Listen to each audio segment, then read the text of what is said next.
உறவுகள் அனைவருக்கும் அன்பான வணக்கங்கள். மகாநதி அப்படிங்கிறது ஒரு நாடகம் அப்படிங்கிறதையும் தாண்டி நம்ம ஒவ்வொரு வீட்லேயும் ஒவ்வொருத்தரோட மனசுலையும் மகாநதி அப்படின்னாலே அது ஒரு இன்பமான நினைவு அப்படின்னு சொல்லலாம். அந்த நாடகத்தை பொறுத்த வரைக்கும் அதில் இருந்த அந்த சண்டை, காதல், திமிரு, அது இதுன்னு ஏகப்பட்ட விஷயங்கள் இருந்தாலும் இந்த மாதிரி ஒரு மருமகன் நமக்கு கிடைக்க மாட்டாரா அப்படின்னு ஏங்கின தாய்மார்கள் கூட அதிகபட்சம். அப்படியெல்லாம் பார்த்த நம்ம இப்போது மகாநதியோட கடைசி ப்ரொமோ இது அப்படின்னு சொல்லி பார்க்கும்போதே எனக்கு எவ்வளோ வருத்தமாக இருந்ததோ அதே மாதிரி நீங்களும் வருத்தப்பட்டிருந்தீங்க அப்படின்னா மறக்காமல் இந்த வீடியோக்கு ஒரு லைக்கை மட்டும் கொடுத்துருங்க. சிலா டேட்டிங் போகணும் அப்படின்னு சொல்லிட்டு காவேரி சொன்ன செகண்டுக்கு நான் உங்களை சூப்பரான ஒரு இடத்துக்கு கூட்டிகிட்டு போகிறேன் அப்படின்னு விஜய் சொல்கிறாரு. ஸோ சொன்ன விஜய் மறுநாளே வந்துட்டு போகலாம் அப்படின்னு சொல்லிட்டு கூப்பிடும்போது சாரதாமாவும் போங்க அப்படின்னு சொல்லிட்டாலும் எங்கே கூட்டிகிட்டு போகிறாங்க அப்படிங்கிறத வந்துட்டு ஒரு மாதிரி யோசனையில் இருக்கும்போது விஜயை சொல்லிடுறாரு, நான் நம்ம வீட்டுக்கு தான் கூட்டிகிட்டு போகிறேன் அத்தை அப்படின்ட்டு. என்ன தம்பி சென்னைக்கா போகிறீங்க அப்படிங்கிறாங்க. ஆமாம் அத்தை, அங்கே போனாலாவது அவளுக்கு ஏதாவது ஞாபகம் வருதான்னு பார்க்குறேண்ணா அப்படிங்கிறாங்க. சரிங்க தம்பி தாராளமாக கூட்டிகிட்டு போங்க அப்படின்னு சொன்ன உடனே இங்கேருந்து காவேரி நேராக அங்கே கூட்டிகிட்டு போகிறாரு. ஸோ போன உடனே வீட்டை பார்த்த காவேரிக்கு இந்த வீட்டை நான் ஏற்கனவே பார்த்த மாதிரி எனக்கு ஞாபகம் இருக்குது அப்படின்னு சொல்லி காவேரி சொல்கிறாங்க. அப்படியா எப்போ அப்படின்னு சொல்லிட்டு விஜய் கேட்குறாரு. ஆமாம், எனக்கு ஆக்சிடெண்ட் ஆனோடனே இங்கே தானே கூட்டிகிட்டு வந்தாங்க, இங்கேருந்து தான் எல்லோரும் கிளம்பி போனோம், அதனால் எனக்கு இந்த வீடு நல்ல ஞாபகம் இருக்குது. அம்மா கூட சொன்னாங்க ஃபஸ்ட் டைம் பார்த்தப்போ அங்கே ராதா அம்மாவெல்லாம் பார்க்கும்போது எனக்கு எங்கேயோ பார்த்த மாதிரி தோணினாலும் அவங்கெல்லாம் இங்கே தான் இருந்தாங்கன்னு சொல்லிட்டு அதுக்கப்புறம் எனக்கு போக போக புரிஞ்சுது அப்படின்னு சொல்கிறாங்க. அதானே பார்த்தேன், இந்த ஞாபகம் தான் வந்துச்சா, நான் கூட நீயும் நானும் அந்யோன்யமாக இந்த வீட்டில் இருந்த ஞாபகம்லாம் வந்துருச்சோன்னு நினச்சேன் அப்படின்னு சொல்லி மனசுக்குள்ளார நினைக்கிறாரு. சார் என்ன யோசிச்சுட்டே இருக்கீங்க அப்படிங்கிறாங்க. ஒன்றும் இல்லை வாங்க உள்ளே போகலாம் அப்படின்னு சொல்லிட்டு உள்ளே போனால் மல்லிகாக்கா அங்கே இருக்காங்க. பார்த்த உடனே வாங்க தம்பி நல்லா இருக்கீங்களா, எத்தனை வருஷம் ஆச்சு உங்களை பார்த்து அப்படிங்கிறாங்க. நல்லா இருக்கேன்க்கா, நீங்கள் எப்படி இருக்கீங்க அப்படின்னு கேட்குறாங்க. நல்லா இருக்கேன் அப்படின்னு சொல்லிட்டு என்னம்மா நீங்கள் எப்படி இருக்கீங்க, உங்களுக்கு உடம்பு பரவாயில்லையா அப்படிங்கிறாங்க. நான் நல்லா இருக்கேன், என்ன தெரியுமா உங்களுக்கு அப்படிங்கிறாங்க. என்னம்மா இப்படி கேட்டீங்க, நீங்களும் தானே இங்கே வந்திருந்தீங்க அப்படின்னு சொன்னோன்னே விஜய் அப்படியே ஒரு மாதிரி பார்க்குறாரு. டக்குன்னு மல்லிகாக்கா சமாளிச்சிடுறாங்க. ஆமாம், நீங்கள் உங்களுக்கு ஆக்சிடென்ட் ஆயிடுச்சுன்னு இங்கே வந்துட்டு நீங்கள் உங்கள் அம்மா உங்கள் அக்கா தங்கச்சிங்க எல்லோரும் சேர்ந்து தானே கிளம்பி போனீங்க, என்னை மறந்துட்டிங்களா நீங்கள் அப்படிங்கிறாங்க. ஐயோ சாரிங்க்கா, எனக்கு சரியாக ஞாபகம் இல்லை அப்படிங்கிறாங்க. பரவாயில்லங்கம்மா உட்காருங்க, ஜூஸ் எடுத்துகிட்டு வரேன் அப்படிங்கிறாங்க. சரின்னு சொல்லிட்டு விஜயும் பின்னாடியே போய்ட்டு அக்கா ஒரு நிமிஷம் சொதப்பிடுவீங்களோன்னு பயந்துட்டேன் அப்படின்றாங்க. எப்படி தம்பி இவ்வளோ விஷயம் நீங்கள் சொல்லியிருக்கும்போது நான் சொல்லுவேன் அப்படி, அதெல்லாம் நான் சொல்ல மாட்டேன் தம்பி அப்படிங்கிறாங்க. சரிங்கக்கா அப்படின்னு சொல்லிட்டு இப்போது ஜூஸ் எல்லாம் சாப்பிட்டுட்டு காவேரியை கூப்பிட்டுட்டு இப்போ நேராக மாடிக்கு போகிறாரு. சுற்றி சுற்றி பார்க்குறாங்க. அந்த ஊஞ்சலை பார்த்தோன்னே காவேரி குழந்த மாதிரி போய் உட்காந்துட்டு எனக்கு இந்த ஊஞ்சல்னால் ரொம்ப பிடிக்கும் தெரியுமா அப்படிங்கிறாங்க. அப்படியா, ஊஞ்சல் நீங்கள் இதுக்கு முன்னாடி ஆடினதே இல்லையா அப்படிங்கிறாங்க. இல்லை சார், எனக்கு என்னவோ தெரில, இந்த வீட்டுக்கு வந்தால் நான் ஆக்சுவலாக ஆக்சிடென்ட் ஆகி தான் வந்தேன், அப்போ நான் இந்த ஊஞ்சல் ஆடின மாதிரிலாம் ஞாபகம் இல்லை, ஆனால் என்னவோ தெரியல இங்கே வந்தப்புறம் எனக்கு ரொம்ப நாள் இந்த வீட்டில் இருந்த மாதிரி ஞாபகம். உங்ககிட்ட ஒன்று சொல்லட்டுமா, எனக்கு இந்த ஆக்சிடென்ட் ஆனதில் பழைய ஞாபகம்லாம் ஏதேதோ கொஞ்சம் கொஞ்சம் அப்பப்போ ஞாபகம் வந்தாலும் ஆனால் கனவில் அடிக்கடி இந்த வீடு எனக்கு ஞாபகம் வந்துட்டே இருக்கும் சார், இதே மாதிரி வீடு தான் சார் அப்படிங்கிறாங்க. இதே மாதிரி வீடா அப்படின்னா உங்களுக்கு கனவுல வரும் அப்படிங்கிறாங்க. அதை ஏன் சார் கேட்குறீங்க, இதே மாதிரி வீடு இதே மாதிரி ஊஞ்சல் நிறைய பேர் இருக்க மாதிரி, ஆனால் நீங்கள் மட்டும் அடிக்கடி கனவுல வருவீங்க சார், உங்களை மாதிரி அதே ஹைட்டு வெயிட் இதே ஃபேஸு அப்படியே நான் பார்த்துருக்கேன் தெரியுமா அப்படிங்கிறாங்க. என்ன மேடம் என்னென்னமோ சொல்கிறீங்களே அப்படிங்கிறாரு விஜய். நிஜமாக சத்தியமாக சொல்கிறேன், நான் நிறைய வாட்டி அம்மா கிட்ட கூட சொல்லுவேன் தெரியுமா, விஜய்ன்னு சொல்லிட்டு அந்த பேரை கேட்டோன்னே எனக்கு ஒரு மாதிரி பண்ணுச்சு, அப்போவே நான் சொல்லிகிட்டே இருந்தேன் அம்மா கிட்ட, ஆனால் என் அம்மா இதெல்லாம் பெருசாக கண்டுக்காது அப்படிங்கிறாங்க. சரி வேறு என்ன கனவுல வந்துச்சு அப்படின்றாங்க. ஏன் சார் நீங்கள் தான் அடிக்கடி உங்கள் ஃபேஸ் மாதிரியே இதே ஹைட்டு வெயிட்டு அப்படியே எனக்கு கனவுல வரும் தெரியுமா, ஃபஸ்ட் டைம் அம்மாவோட அப்பாவை அவங்கள பார்த்த உடனே எனக்கு அப்படியே ஒரு நிமிஷம் இது உண்மைதானா நடக்கிறதெல்லாம் அப்படின்னு சொல்லிட்டு என்னென்ன நான் கிள்ளி பார்த்துக்கிட்டேன் தெரியுமா அப்படிங்கிறாங்க. அப்படியா எப்போ அப்படின்றாங்க. நீங்கள் அம்மாவை கூப்பிட்றதுக்காக ஸ்கூலுக்கு வந்திருந்தீங்கல்ல, அப்போ நான் பார்த்தேன் ஃபஸ்ட் டைம் உங்களை பார்த்தப்போ அப்படியே எனக்கு ஒரு மாதிரி ஆயிடுச்சு, கனவுல வந்தவர் எப்படிடா நேரில் வந்தாருன்னு சொல்லிட்டு நான் அம்மா கிட்டேலாம் போய் சொன்னேன் தெரியுமா அப்படிங்கிறாங்க. அப்படியா பாருங்களேன், கனவுலலாம் உங்களுக்கு வந்திருக்கேன் நான் அப்படிங்கிறாங்க. சார் ரொம்ப பண்ணாதீங்க, நான் இதனால தான் உங்ககிட்ட இத்தனை நாள் சொல்லவே இல்லை, சொன்னால் நீங்கள் என்னை கலாய்ச்சி தள்ளிடுவீங்கல்ல அப்படிங்கிறாங்க. ஐயோ இல்லை நான் கலாய்க்கலாம் இல்லை அப்படின்னு சொல்லிட்டு காவேரி ஒரு மாதிரி உட்காந்துட்டு இருக்கும்போது விஜய் அப்படியே ஃபீல் பண்ணுறாரு. என்ன தான் உனக்கு பழைய ஞாபகம்லாம் மறந்தாலும் மனசுக்குள்ளே நான் உங்ககிட்ட இருந்துக்கிட்டே தானே இருக்கேன் காவேரி, அதனால தான் உனக்கு ஏதோ ஒரு வகையில் என் முகம் உனக்கு வந்துக்கிட்டே இருந்திருக்கு அப்படின்னு சொல்லிட்டு விஜயம் அப்படி நினைக்கிறாரு. சரி அப்புறம் சொல்லுங்கள், இடம்லாம் பிடிச்சிருக்குன்னு சொல்லிட்டீங்க, இதுதான் நான் வாழ்ந்த கோட்டை அப்படிங்கிறாரு. பார்த்தாலே தெரியுது சார், நீங்கள் இவ்வளோ பெரிய இடத்துல இருந்துட்டு இப்போது அங்கே வந்து இருக்கீங்க அப்படி தானே அப்படிங்கிறாங்க. ஆமாம் அப்படின்னோடனே, ஆமாம் இந்த வீட்டை விட்டுட்டு எதுக்காக இப்போ அங்கே வந்து இருக்கீங்க நீங்கள் அப்படின்னு சொல்லி கேட்குறாங்க. வேற என்ன, இந்த வீடு முழுக்க முழுக்க என் ஒய்ஃபோட ஞாபகத்தால் நிறைஞ்சது. அவள் இறந்து போயிட்டான்னு தெரிஞ்சதுக்கப்புறம் எப்படி என்னால் இங்கே இருக்க முடியும் சொல்லுங்கள், அதனால தான் அப்படிங்கிறாங்க. அப்படின்னா நீங்கள் இந்த இடத்துல திரும்ப நாம் எப்போயாவது இங்கே வந்தால் கூட உங்களுக்கு அந்த ஞாபகம் தான் வரும்ல அப்படிங்கிறாங்க. அப்படிலாம் இல்லை மிஸ் அப்படிங்கிறாங்க. சரி, என்னை பற்றி உங்களுக்கு ஏதாவது தெரிஞ்சுக்கணுமா அப்படிங்கிறாங்க. உங்களை பற்றி தெரிஞ்சுக்கிறதுக்கு என்ன இருக்குது, நல்ல சறுக்கு மரம் ஏறுவீங்க, நல்ல வாயாடுவீங்க, பயங்கரமான ஆர்வக்கோளாறு, எதுவாக இருந்தாலும் பட்டுன்னு நேருக்கு நேராக கேட்டுருவீங்க, அது எவ்வளோ பெரிய ஆளாக இருந்தாலும் சரி.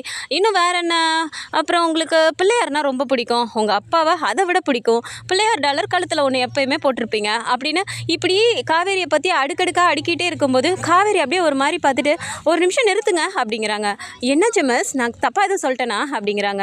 தப்பாக சொல்கிறீங்கன்னு நான் சொல்லலை, இவ்வளோ விஷயம் என்னை பற்றி தெரிஞ்சு வச்சுருக்கீங்க. எப்படி, நான் வந்து உங்களை பற்றி தெரிஞ்சுக்கணுங்கிறதுக்காக தான் உங்களை தனியாக கூட்டிகிட்டு வந்தேன். ஆனால் நீங்கள் என்கிட்ட பேசாமல் பழகாமல் இவ்வளோ விஷயத்தை எப்படி நீங்கள் புரிஞ்சு வச்சுருக்க முடியும் ஒருத்தரால் அப்படிங்கிறாங்க.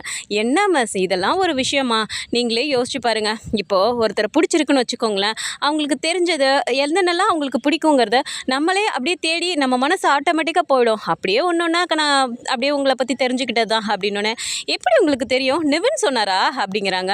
அப்படியே விஜய் யோசிச்சுட்டு, ஏதாவது வளர்றாடா விஜய் அப்படின்ட்டு, ஆமாம் நிவின் கிட்ட உங்கள் அம்மா கிட்ட எல்லார்கிட்டையும் கேட்டு தான் நான் தெரிஞ்சுக்கிட்டேன் அப்படிங்கிறாரு. சூப்பரில், பாருங்களேன், நீங்கள் என்னை பற்றி இவ்வளோ புரிஞ்சு வச்சுருக்கீங்க, ஆனால் நான் உங்களை பற்றி எதுவுமே புரிஞ்சுக்காமல் உங்ககிட்ட கடுப்பாக பேசியிருக்கேன் அப்படிங்கிறாங்க. சரி அதை விடுங்க, நீங்கள் அப்போ பாயிண்ட்டுக்கு வாங்க அப்படிங்கிறாங்க. பாயிண்ட்டுக்கு வரணுமா, என்ன அப்படிங்கிறாங்க. ஆமாம், பேசணும் பழகணும், நீங்கள் நான் எல்லாத்தையும் சொல்லிட்டேன், நீங்களும் எல்லாத்தையும் சொல்லிட்டீங்க, இப்போது இதுக்கு மேலே ஃபைனல் டிசிஷன் என்ன, எப்படியாவது நான் இருக்கேனா அப்படிங்கிறாங்க. அப்போது காவேரி பார்த்துட்டு, என்ன இப்படி கேட்குறீங்க, நானே என் வாயை திறந்து மனசை விட்டு உங்ககிட்ட சொல்லிட்டேன், அதை பற்றி யோசிக்கிறேன்னு சொல்லி நான் இதை பற்றி ஒரு முடிவெடுக்கணும்னு உங்ககிட்ட சொல்லிட்டேன், இதுக்கு மேலே என்ன உங்களுக்கு சந்தேகம் அப்படிங்கிறாங்க. அப்படின்னா கன்ஃபார்மா அப்படிங்கிறாங்க. நான் அம்முவை பார்த்துட்டு என்னால் அம்மு இல்லாமல் இருக்கவே முடியல, அதுவும் இல்லாமல் அம்மாவும் எத்தனையோ வாட்டி சொல்லியிருக்காங்க, என் வீட்டில் இருக்க எல்லாரும் சொல்லும்போது அவங்களாம் எனக்கு தப்பான ஒரு ஆளை தேர்ந்தெடுக்க மாட்டாங்கன்னு ஒரு நம்பிக்கை தான். அதுவும் இல்லாமல் நான் எங்கள் அப்பா கிட்ட கூட கேட்டேன் தெரியுமா அப்படிங்கிறாங்க. அப்பா கிட்ட கேட்டிங்களா, எனக்கு புரியல அப்படின்றாங்க. ஆமாம், எதுவாக இருந்தாலும் என் அப்பா முன்னாடி போய் நின்று நான் 2ல் 1 சொல்லுங்கப்பா அப்படின்னு சொல்லி எப்போவுமே கேட்பேன்.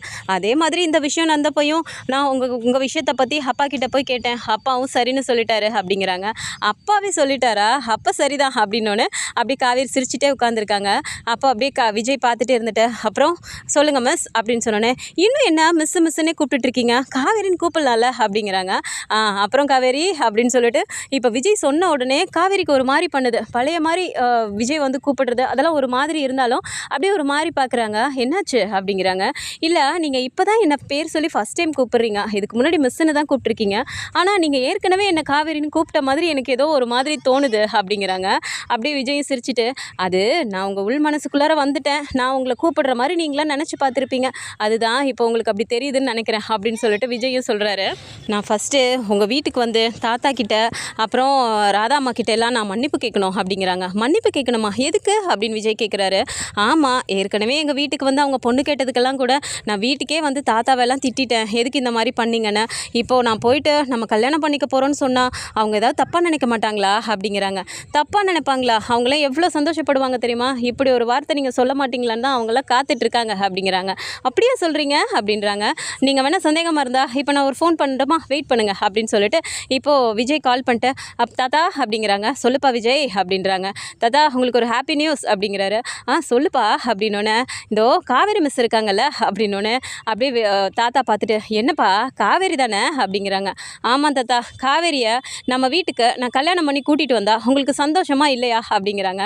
என்னப்பா விஜய் இப்படி கேட்டுட்ட, அப்படி ஒரு நாள் நமக்கு வராதான்னு சொல்லிட்டு தானே எல்லாருமே நாங்கள் காத்துட்ருக்கோம், என்ன இப்படி ஒரு வார்த்தை கேட்குற அப்படின்றாங்க. அப்படிங்கிறாங்க. இந்த ஒரு வார்த்தை போதும் தாத்தா, காவேரிக்கு நீங்கள் கல்யாணம் பண்ணிவிட்டு நான் அங்கே வீட்டுக்கு வந்தால் நீங்கள் ஏதாவது தப்பாக நினச்சிக்குவீங்களோன்னு ஒரு சந்தேகம் அப்படிங்கிறாங்க. என்னப்பா சொல்கிற, காவேரி பக்கத்தில் இருக்காளா, குடு அப்படிங்கிறாங்க.